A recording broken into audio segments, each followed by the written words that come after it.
வள்ளற் பெருமானாரின் திரு அகவல் விளக்கம் 29-30 வரிகளுக்கு சுத்த சன்மார்க்க சுகத்தனி வெளியெனும் அத்தகை சிற்சபை அருட்பெரும் ஜோதி.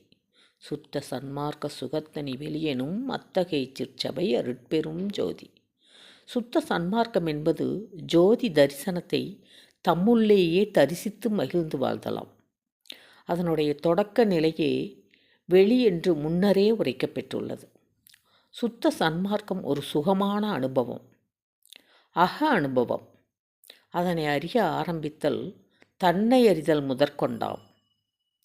புற அனுபவம் ஆன்மநேய ஒருமைப்பாட்டு உரிமை என்பதை நினைவில் கொள்வோம். தன்னை அறிந்து இன்பமுற வெண்ணிலாவே என்று வள்ளற் பெருமானார் அறிவித்துள்ளார்கள்.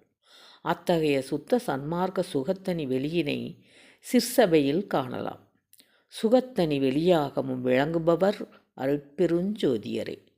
சிற்சபை என்பது இரண்டு கண்களிடையே உள்ள புருவ மத்தியிடை வெளி உற்று உற்று நோக்கிட ஒளிவரும் மந்திரமே பற்றுக்கு பற்றாய் பரமன் இருந்த இடம் சிற்றம்பலம் எனச் சேர்ந்து கொண்டேனே என்று தெளிவாக்கி உள்ளார்கள்.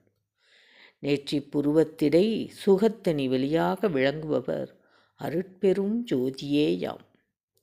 சிற்றம்பலம் என்பது சிற்சபை. அருட்பெரும் ஜோதி.